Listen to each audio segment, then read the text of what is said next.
राम राम किसान भाइयों।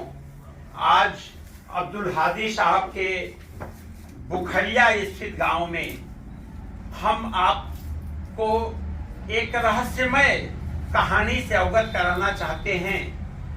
अब्दुल हादी साहब ये जो गाय देख रहे हैं, इन गायों को इन्होंने जैविक खेती करने के लिए संरक्षित किया है, सड़क पर से बांधा है। ये गायें जो है दूध भी दे रही हैं और देखिए हरा चारा, पौष्टिक चारा किस तरह से खिला रहे हैं। बड़े प्रेम के साथ ये गौ पालन कर रहे हैं। इनका दूध कोलेस्ट्रॉल फ्री होता है। इनके गोबर में, गाय के गोबर में सर्वाधिक हमारे लाभदायक जीवाणु पाए जाते हैं, जिनका उपयोग हम जैविक खेती में जीवामृत, बायोपेस्टिसाइड, घन जीवामृत बनाने में करते हैं। ये देखिए इन्होंने फर्श तैयार किया है, फर्श के साथ गड्ढा तैयार किया है और गड्ढे में मूत्र अपने आप संरक्षित होता है। उसी मूत्र की सहायता से हम बायोपेस्टिसाइड बनवाते हैं। ये गाय के गोबर का भरपूर प्रयोग करके वर्मी कंपोस्टिंग भी कर रहे हैं। किसान भाइयों, आप गाय के साथ गाय का गोबर देखिए और गाय के गोबर को इन्होंने अपने बेड में किस तरह से संरक्षित किया है। केचुए बहुत जल्दी इसमें मल्टीप्लाई होते हैं और वर्मी कंपोस्ट इन्होंने यहाँ बनाया है। आप सभी जानते हैं कि ऑर्गेनिक खेती, जैविक खेती में वर्मी कंपोस्ट में सारे पोषक तत्व होते हैं जो कि फसलों को आवश्यक हैं। इसमें देखिए एजेटोबैक्टर जो सबसे ज्यादा नाइट्रोजन फिक्स करता है, पीएसबी फास्फोसॉल्युलाइजिंग बैक्टीरिया का कल्चर, बायोजिंक का कल्चर और सीडोमोनास फ्लोरिसेंस का कल्चर।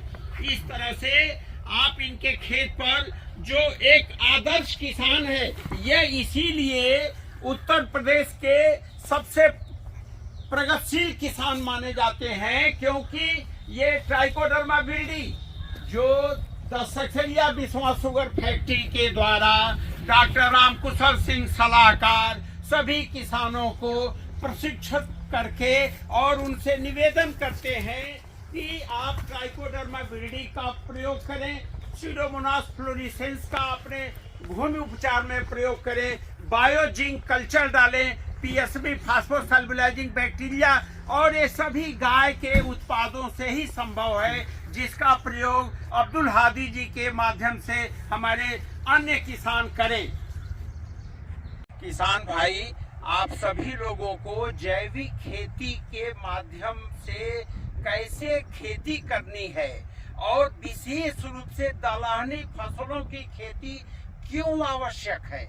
आप देखिए अब्दुल हादी साहब के खेत ग्राम बुखरिया में हम लोग खड़े हैं और इन्होंने ट्रंच विधि से 118 का गन्ना को 15023 का गन्ना बोया है शरद काल में। साथ में 10 इंच की ऊंचाई पर जो बेड बना है, आप बेड में देखिए ये मसूर भी लगाए हैं, चना भी लगाए हैं और लाही भी लगाए हैं, सलजम भी लगाए हैं, मूली भी लगाए हैं, धनिया भी लगाए हैं। हम आपका ध्यान ये आकर्षित करना चाहते हैं कि आप सोचिए, आप सभी भाइयों को पता है कि भारतवर्ष विश्व का 1/4 दलहन उत्पादित करता है, लेकिन हमारी जो जनता है उसका उपभोक्ता 27% है।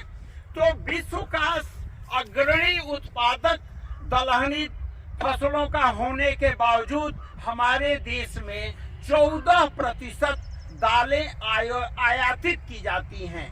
इसी को ध्यान में रख करके दशकलिया विश्वास शुगर फैक्ट्री के माध्यम से हम उत्तर प्रदेश और देश के किसानों का आह्वान कर रहे हैं कि देश की जीडीपी में अपनी भूमिका कृषिगत क्षेत्रों से अपनाने के लिए आप दाली फसलों को बोएं।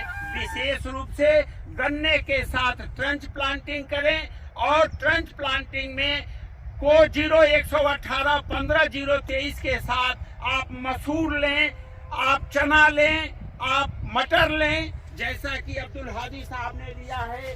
और जो गर्मी में मार्च में बुआई करें उसमें मूंग और उड़द लें। क्यों लें?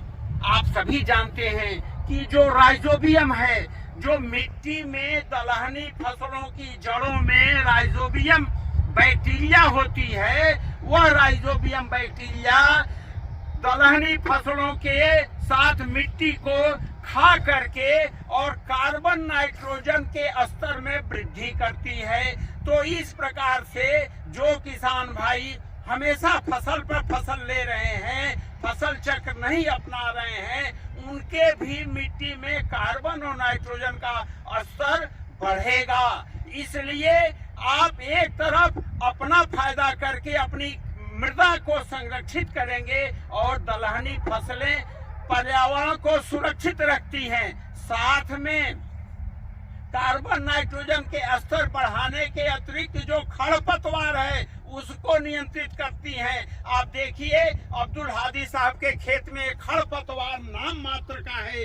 तो किसान भाइयों, मेरा आपसे अनुरोध है कि देश की जीडीपी में अपनी सहभागिता सुनिश्चित करने के लिए जिस तरह से 10 सक्सेरिया बिस्वा चीनी मिल के में हमारे सभी गन्ना विकास विभाग के जुड़े हुए जो अधिकारी गण हैं, आप देखिए यहाँ भी सीनियर केन मैनेजर और हमारे राज मिश्रा या जो यहाँ के इंचार्ज हैं भूपेंद्र सिंह, इन लोगों की वजह से हमारे किसान गन्ने में मसूर और जो बसंतकालीन गन्ना है उसमें मूंग और उड़द की खेती करके और अपनी मिट्टी को संरक्षित करते हैं। जैविक खेती करने से राइजोबियम बैक्टीरिया का जो नोड्यूल है बहुत ज्यादा बढ़ जाता है। तो मैं आप लोगों से कहूंगा कि जैसे अब्दुल हादी साहब हमारे प्रतिभावान, ऊर्जावान और लोकप्रिय मुख्यमंत्री आदित्यनाथ जी से प्रेरित होकर के और बिस्वा चीनी मिल के जो गन्ना विकास विभाग से प्रेरणा लेकर के जैविक खेती के लिए गौ पालन कर रहे हैं, गोबर का संरक्षण कर रहे हैं, गाय आधारित, गोवंश आधारित गोबर और मूत्र की सहायता से जीवामृत, घन जीवामृत, बायोपेस्टिसाइड का निर्माण कर रहे हैं, जिससे इनके खेत में किसी प्रकार के कीड़ों का प्रकोप नहीं हो रहा है।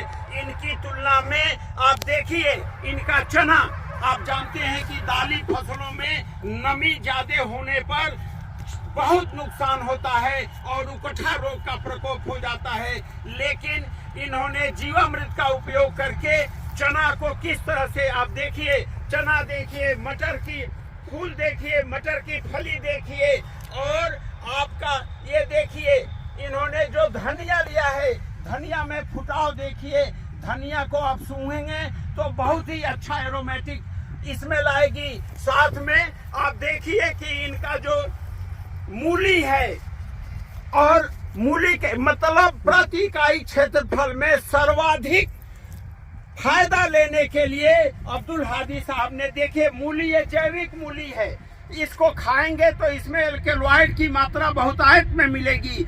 इसी के साथ इनका जो आपका खेत का मैं चाहूंगा कि इनकी मटर को भी देखें।